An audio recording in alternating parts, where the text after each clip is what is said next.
Around 7 weeks, I started noticing that he would not follow any objects in front of him. I saw that his eyes started shaking, so I decided to take him to his pediatrician, and he saw the shaking that I saw in the eyes, and he saw that he didn't follow. He recommended us to an ophthalmologist. The ophthalmologist confirmed that he had bilateral retinal detachments at 7 weeks old.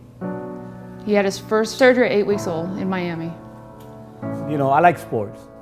And all my kids, you know, they play sport, my older kids. So I was, you know, we're going to play sports. We're going to play football, baseball. When I find out, it broke my heart. Sean was born on March 11th of 2010. He's 13 months old. And Sean was actually born with albinism, which is a inherited genetic condition which results in limited melanin pigment in the skin, hair, and the eyes. The major thing I think that we noticed was there just wasn't really an engagement, a lack of direct eye contact from a young age, and I think it was one thing right at birth, but as he started getting a little bit older, as we got closer to that 4-month time point when he was actually diagnosed, that's when we really noticed that something may not have been right.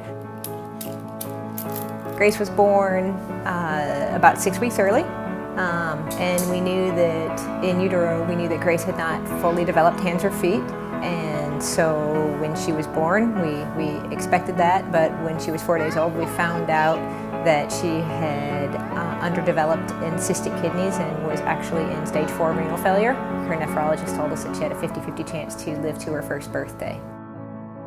What you did to it? Then at 6 weeks old, we had a visit with Dr. Blumenfeld and found out that Grace was very nearsighted, that in fact she had inherited my vision, which was the one thing we could have possibly expected, kind of the, you know, one more thing that was going on at her life then. And I think at 10 weeks old, we found out that she also had congenital nystagmus, which I have as well. Good girl. Kylie was born at 24 weeks gestation, so basically her due date was October 1st and she was born mid-June. She was 1.5 pounds when she was born, and she was a twin. Her twin survived 8 days, and then we lost her because her lungs just weren't strong enough. Kylie had her first surgery when she was 3 days old, and then when she was 7 days old, she had a brain bleed on her head. About halfway through her NICU stay, she developed what they call retinopathy of prematurity. Basically what that is the blood vessels around her retina formed abnormally, and if that happens, the retina can end up detaching and it can cause blindness. So she ended up having laser surgery for that and to resolve that. Lighthouse's early intervention program serves children birth to 5 years old, and the only qualification is they have to have a severe vision impairment or blindness.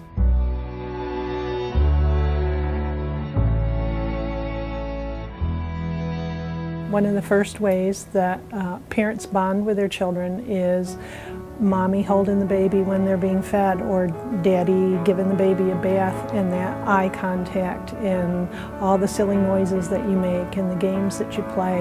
And one of the first things that a lot of our families say to us is, I don't even know if my baby sees me. In the NICU, we take care of sick babies. Some of them are premature, some of them have other problems that land them here. I'm one of a large group of neonatologists based here, and we take care of about 1,600 babies a year. We need somebody like Lighthouse who understands what the resources are, who understands the specific needs of their patients, and can move them along that path to really success.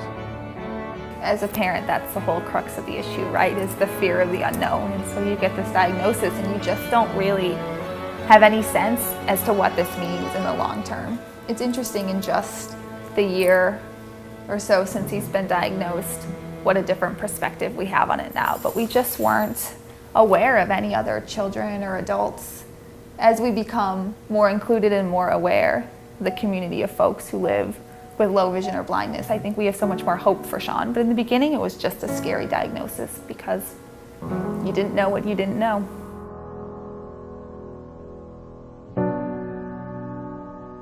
On paper, Lighthouse Early Intervention is here to work with Sean, right? And yet, I feel like I've benefited tremendously. Well, I think that it's just great education for me too, to watch the things that Susan's doing with Grace, to see the games and just the little activities. Thank you. I truly believe that with Lighthouse, with them looking at the whole child, and they followed her cues. They didn't just come in with a plan and this is what we're going to do today and then that's it. Where some of our other therapists did that, and there was never a time when Kylie didn't enjoy having her therapist come to the house from Lighthouse. It was really interesting because Susan was just watching. She had a toy, a ball for tracking, that Grace decided to start kicking. Susan said, well, okay, I kind of like the foot-eye coordination that I'm seeing, so we'll let her go ahead and continue that. And then I said, well, that actually ties in really well to a physical therapy thing that she needs to be doing, standing on one foot, shifting her weight over and kicking. So it's kind of neat to see how it can all incorporate together. It's very critical to get these children at an early age, to get them hopefully within that first year of life, but if not within the first couple of years of life, to be able to have a year or 2 years or 3 years to work with them before they turn age 5. So much is determined before a child turns age 5, and it sets the groundwork for all future learning that comes after that. We are contracted with the Division of Blind Services to serve 64 children per year. We currently, at this point of the year, are serving 69, and I have another 7 children who have been referred who I haven't been able to assign to a caseload as yet.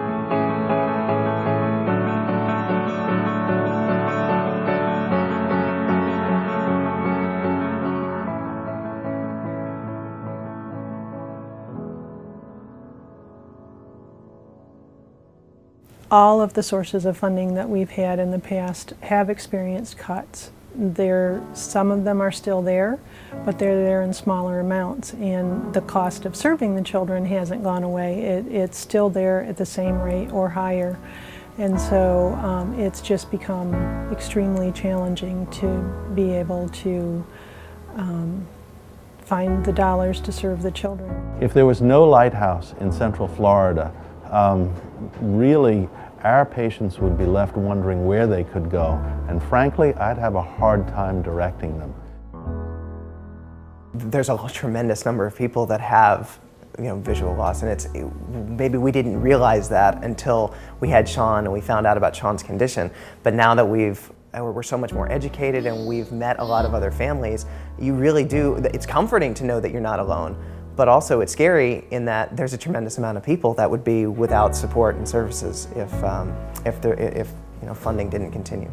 I know that Kylie would not be where she is today had it not been for our mentor, and I know that she has come so far because of this program, and I know that the mentors believe so highly in the program and in what they do.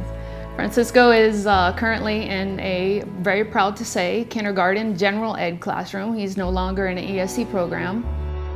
The Lighthouse of Central Florida guided me to deal with the school systems and how to advocate for Francisco. And so nevertheless, in his kindergarten year, he's got all these resources and he's doing amazing. He's doing great.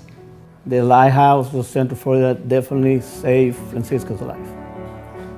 Just in that 5-6 month period since we've been working with Lighthouse, I mean, just to see Sean's level of engagement and how much more dramatically engaged he is with us and other people around is really quite comforting, and it gives us a lot of excitement as far as where Sean will be in the future.